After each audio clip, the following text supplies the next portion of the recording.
Regret trap stock মার্কেটে একটা বড় শত্রু। দেখো, আমরা রিয়েল লাইফে তো রিগ্রেট সবসময় আছে, কিন্তু স্টক মার্কেটেও কিন্তু আমরা কিন্তু প্রতিটা পদে এই ট্র্যাপের সম্মুখীন হই।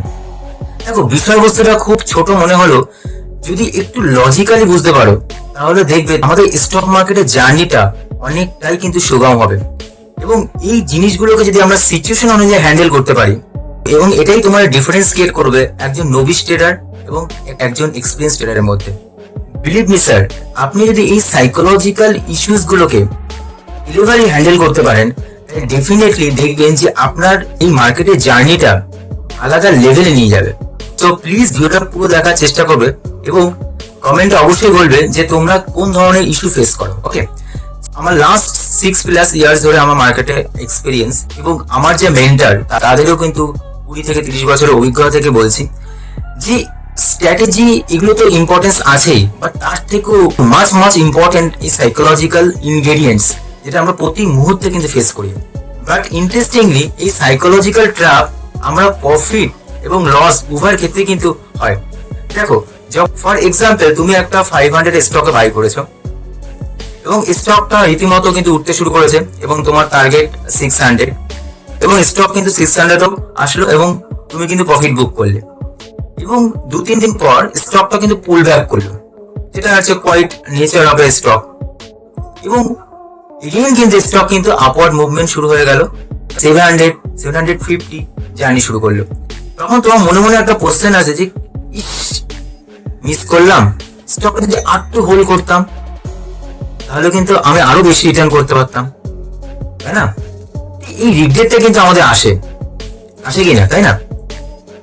একইভাবে ওই স্টকেই লেটস সে তুমি 500 বাই করলে, বাট স্টকটা উপরে না গিয়ে নিচের দিকে নামতে শুরু করলো, এবং তুমি তো প্রথমে তো ভেবেছিলে যে স্টকটা 450 তুমি এক্সিট করবে, কিন্তু যখনই 450 কাছে আসলো তুমি ভাবলে যে ঠিক আছে, নেক্সট সাপোর্ট তো 400, ঠিক আছে, স্ট্রং সাপোর্ট, ওটা স্টক ওখানে নিশ্চয়ই সাপোর্ট নেবে এবং ওখান থেকে বাউন্স নেওয়ার আশা, একটু ওয়েট করলো, এবং স্টক রীতিমতো 400, 380 ভাবে নামতে শুরু করলো। তখন তোমার মনে কিন্তু রিগ্রেট শুরু হয়ে গেল ও মনে দ্বন্দ্ব শুরু হয়ে গেল, আমি তো জানতাম স্টকটা নিচে নামবে, আমি কেন ওয়েট করলাম, আমি তো আগেই বেরোতে পারতাম। এই যে রিগ্রেট প্রফিট এবং লস উভয় ক্ষেত্রে আসে। আবার এরকম সিচুয়েশনের সম্মুখীন হই যে আমরা কোন একটা স্টকে বাই করবো বলে ভেবেছিলাম, কোনো কারণে নজর মিস করে গেছি এবং স্টক কিন্তু সেদিনই 10% আপ চলে গেছে। তো আমরা কিন্তু রিগ্রেট তখন তৈরি হয় যে কেন বাই করলাম না।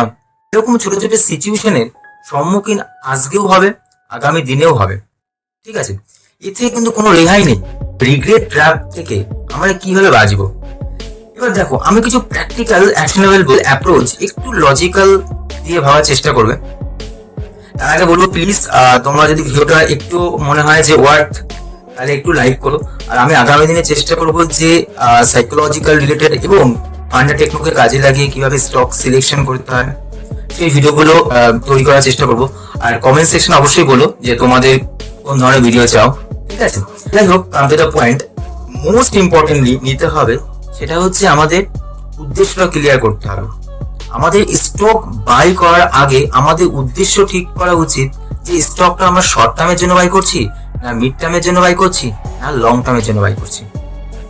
এতে তোমার যখন এটা তুমি প্রিডিফাইন করবে, তো সেই অনুযায়ী স্টকের এন্ট্রি পয়েন্ট ডিসাইড হবে, টার্গেট ডিসাইড হবে এবং স্টপ লস ডিসাইড হবে। সেই পারপাস অনুযায়ী এন্ট্রি নেওয়ার পর স্ট্রিক্টলি সেটা ফলো করতে হবে। লেটস সে তুমি স্টকটা শর্ট টার্মের জন্য বাই করেছো, তোমার টার্গেট 10-15%, অর্থাৎ তুমি 10-15% নেওয়ার পর তুমি স্টক থেকে এক্সিট করবে। That's a discipline. এবং স্টক তারপরে হতে পারে যে ওখান থেকে নিচে নামলো বা ওখান থেকে আরো 20-30% চলে গেল, no matter what, self satisfaction is very important. আমরা খুবই কিন্তু লোভী, তাই না? আমরা অ্যাজ এ হিউম্যান বিং আমরা খুবই লোভী। আমাদের কিন্তু যখনই যেটা আমরা পেয়ে যাই সেটার স্যাটিসফ্যাকশন পাই না। ইটস এ হিউম্যান নেচার, সেটাকেই আমাদের বুঝতে হবে। সেকেন্ডলি যেটা ইম্পর্টেন্ট, যে মার্কেটে অপরচুনিটি ইজ অ্যাবান্ডেন্ট, ঠিক আছে? কোনো কারণে যদি তুমি মিসও করে যাও, কোনো ব্যাপার নয়, মিস হতেই পারে। মার্কেট হ্যাজ অ্যাবান্ডেন্ট অপরচুনিটি, অন্য স্টকে তুমি অপরচুনিটি পাবে। আমাদের এটা সাইকোলজি কাজ করে, দেখবে তোমরা হয়তো অবজার্ভ করবে, কোনো স্টকে ধরো লস করলাম, আমাদের এটা মনে হয় যে ওই স্টক থেকে আমি প্রফিট করব, যে স্টকটা মিস হয়ে গেছে ওই স্টকটা ধরলেই আমি জিততাম। দেখো যে স্টক চলে গেছে ওটা আমার ভাগ্যে নেই, we have to accept it, তাই না? Acceptance very necessary. ওই অন্য স্টকে পজিশন নিয়ে আমি প্রফিট করতে পারি। At the end of the day what matters ultimately profit money. Okay, stock তো ম্যাটার নয়। ওকে, তো এটা আমাদের মাথায় রাখতে হবে।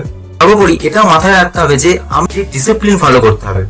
ডিসিপ্লিন ফলো করা মানে এই নয় যে তোমার লস হবে না, তা নয়, লস হবে, এবং প্রফিট এবং loss it's a part of nature. আর আলটিমেটলি এটা একটা বিজনেস, ঠিক আছে? এটা বিজনেস হিসেবে ট্রিট করা উচিত। আমাদের প্রফিট লস হবেই, সেটা ডিসিপ্লিন ফলো করলেও।